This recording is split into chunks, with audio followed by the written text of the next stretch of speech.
All right, it is NASCAR time, and I apologize that I still haven't gotten around to building an acceptable intro to our NASCAR videos. But if you're coming here for the intro, then you're probably in the wrong place. We're hoping that the content is a selling point, not the pomp and circumstance surrounding it. But we've got an interesting race on our hands. The Go Bowling 400 at Kansas Speedway should be interesting. Was great to finally have a practice situation, though in perfect honesty, I prefer practice after qualifying just to kind of see how cars are truly running, but I really don't think it makes too much of a difference here. NASCAR failed. I think it was 11 cars did not make it through inspection again, so this is just like it was in Texas. And really, quite frankly and honestly, it was a lot of the same people who couldn't make it through qualifying in Texas, couldn't make it through qualifying in Kansas. So we'll get there, but needless to say, this is going to be an ultra chalky weekend because we've got several of the better drivers, I would say, starting from the rear. Not necessarily the far rear, but 28 plus. So the point differential upside for a lot of those guys is 20 places, and that's going to sway ownership. It's going to sway, how the race pans out. And we've more than certainly got a interesting situation up top. Ryan Blaney qualifies for the polls. Okay, so this hat is incredibly uncomfortable. I don't wear hats too often, but I am going to get a haircut after this, and it looks horrible right now. So anyway, Ryan Blaney on the pole. Showing a lot of speed. He always shows a lot of speed. Click on his DraftKings card, and you'll notice 3 straight negative weeks in a row. So really an aggressive but sometimes mentally midgeted attitude displayed by Blaney on the racetrack. Where is my concern at here? 2 through 5. Joey Logano, Martin Truex Jr., Ricky Stenhouse Jr., Kyle Busch, and yes, Ricky Stenhouse Jr., as of right now in 2017, not only belongs in that group, but is the best of that group right now. We don't care about whether he's going to be the best at the end of the year or if he's the best driver on the track. All we can say is this guy has been performing like none of those other names thus far over the last 6 races. Coming off a hot victory at Talladega, really hard fought for him. He had the pole there, won, didn't lead all the way through is a point I'm getting at. But back to the point at hand, you have Joey Logano, you have Martin Truex, Stenhouse, Busch. All of these guys are speed demons right now. Blaney, ultimately the youngest of all of these guys, still gives me pause for concern that great, he starts at 1, so he'll have some laps led, but really if the only ace in the hole for him is laps led, I do have concerns about how many laps he'll lead. That said, I don't think he's a situation that you would completely write off. I don't think he's a guy that you necessarily want to not have ownership on. I think he will be semi-popular in cash games just because with the place differential plays that line up this week, Blaney's not priced too high. I think the thought process is going to be get those 3 to 4 cars that are starting at the end in there, put in Blaney to get some, exposure to who could be a dominator, and then fill in the blank with what's left. I think in cash games, I can pretty well guarantee you that's going to be the mentality of a lot of players. I'm not saying it's bad, but I think that even just a few switches in that mentality can give you an advantage in cash games as well to ensure you're cashing closer to the top. Now, those next 4 guys I mentioned, I'm going to have exposure to all of them. Logano, Truex, Stenhouse, Busch. If I had to order them, admittedly, I would probably go Busch. I'd probably go Busch, Truex, Logano, Stenhouse. It's no offense to Stenhouse. Like I said, I've been telling you that I think he's the best right now, but I think that those other guys profile just a wee bit better. They have more of a dominating factor on these tracks. So I'll have a pretty good amount of Kyle Busch. I'm feeling like he's going to win this week. That's my gut reaction, is he's going to win this week. So that's why I want some of him. You're not getting too much in the terms of place differential, but no one's led more laps this year than him. Starting at 5, it might take him 10 or 12 laps and he could be in the lead. Let's just put it that way, and that's just being honest. Kurt Busch, Denny Hamlin, guys I will just not have much exposure to. I love Busch when he's starting in the late teens, early 20s, because I know I'm probably going to get 10-point place differential points. This week, though, those guys just off my radar. Harvick, too good here. He's just too good, period. Not the same type of upside as Jimmy Johnson, but he's a guy who could win the race, and he's a guy who could lead laps. I could say the same thing for Kyle Larson. If he hadn't wrecked his car in practice, and it wasn't a horrible wreck, but if he hadn't moved to the backup car, I don't know what I don't think I'd feel passionately about Larson, but that backup car has giddy up. I mean, it's got to go, and I think that if it's not Busch, I wouldn't be shocked to see him kind of sneak up in there, take the lead. Speed's there, the car's performing nicely, like Kyle Larson.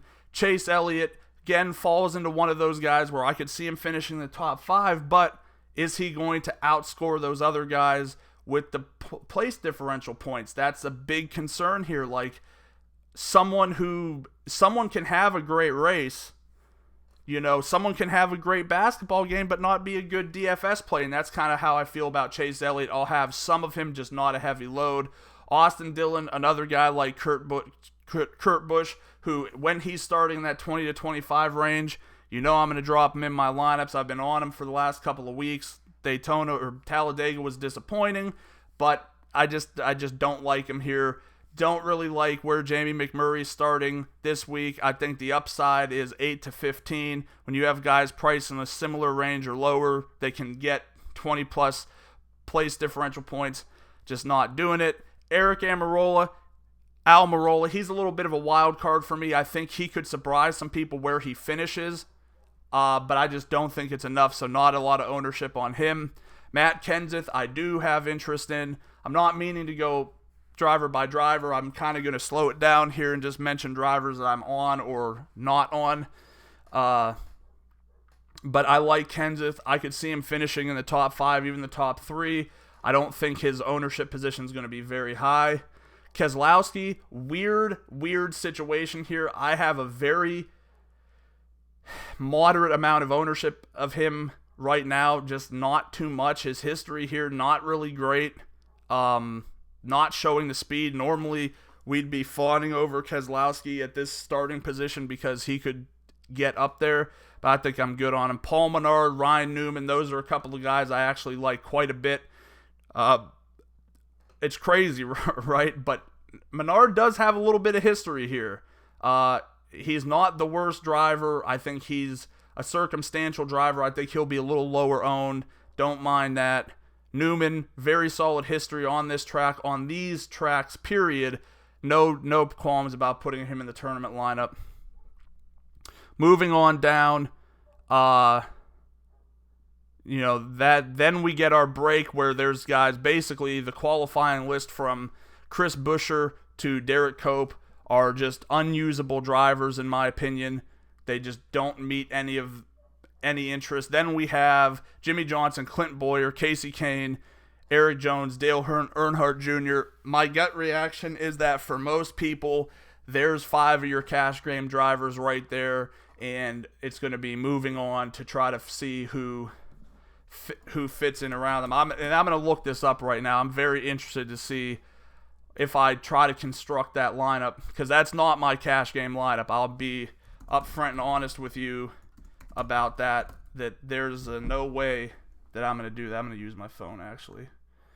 But just talking about those drivers, I mean, Jimmy Johnson, great history on these tracks, just a great driver, never qualifies well. If your hope is to try to take Jimmy Johnson as a dominator type play, you're doing this all wrong. Again, like, I'm not trying to be a jerk when I say that, but if you watch the games, Jimmy Johnson does not perform until the third stage. That's just not what he does. So, in my opinion, just one of those situations where you don't need to go, you don't need to think like that, but starting at, I think, 28th, he could get 15 to 25 spots as a point differential this week. So, gotta have him in your lineup, I think. Clint Boyer, that's the one guy, I'll be completely honest with you, he's not going to make my cash game lineup. I get it. A lot of people are going to tell me I'm stupid for not doing that. That's fine. I'll let you do that. Just, the card didn't seem right at any point in time during practice. Was loose all over the place. He couldn't even enter pit row without the card swinging a lot, and that's one of the reasons he couldn't make it through the inspections, and he's starting where he's at. Not a good history here, like I said, and in those situations, I'll just opt to use him in tournaments. If he ends up, having a good run, I'm going to have exposure to him in tournaments, so I'm not too upset. But yeah, so if you run those 5 guys in tournaments, and I'm talking about Johnson, Boyer, Kane, Jones, Earnhardt in your cash games, rather, your 6th spot will be either Austin Dillon, Ricky Stenhouse Jr., Daniel Suarez, Trevor Bayne. I can definitely see there being a large contingent of players who run with some of those guys this week. Okay, talking Casey Kane, like him, been a monster here, been a monster on intermediate tracks. Again, this is a situation where I feel pretty confident about 20-plus place differential. Eric Jones, Ryan Blaney-ish. His is a lot less of being a aggressive driver and just a lot of variance. Ton of upside here. So I know, again, a lot of people might be like, well, he hasn't looked great because he keeps having his car turn on him, but that's not going to be a week-to-week thing. This is a good spot for him. Dale Earnhardt Jr., I'm pretty pissed that this is where he starts, but it's too tough to ignore. The reason I'm saying I'm pissed is because I do not like playing him. He is probably my least favorite DFS driver because he doesn't perform. But the last time this circumstance happened, he ended up in 5th place. Could certainly happen, was showing enough speed to make me believe that he's going to get us 10 to 15 points in place differential at a minimum. Reagan not using. 2 other guys I have some interest in, definitely Michael McDowell, Landon Castle. They're starting way too late. I could see both of these guys having 10 spot place differentials. That's enough for me. I definitely think those are guys that I have no issues using today.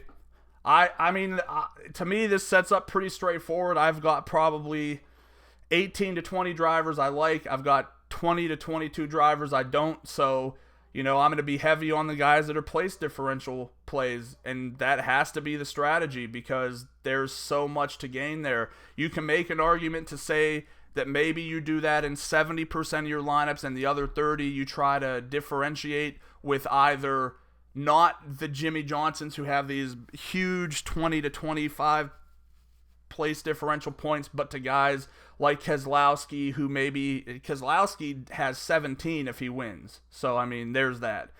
Paul Menard, Austin Dillon, guys like that who might only get 5 or 6 place differential points, but could be a little lower owned if they end up having a good run and they finish, 5th,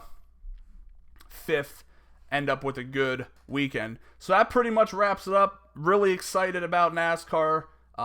Got a lot of great stuff coming to the website. We will start to see that in the next couple of weeks here. I think we're going to go through a little bit of rebranding, so please just bear with us. I think that in the end, everybody will be very happy with what we bring to the table. We're making a huge push coming towards football 2017, so just pay attention to what's coming your way. Thanks for joining us. Thanks for supporting us more than anything else. If you like what I had to say, drop a comment, hit the thumbs up, subscribe to our YouTube page. I'm always willing to talk. I will admit today will not be one of those days, though. I have to go do way too much, but most any other day, hit me up. Love to talk the shop of DFS Sports. Good luck to you in your lineups. Make sure to like us on Facebook and Twitter at Research and Win, and we'll see you again next week.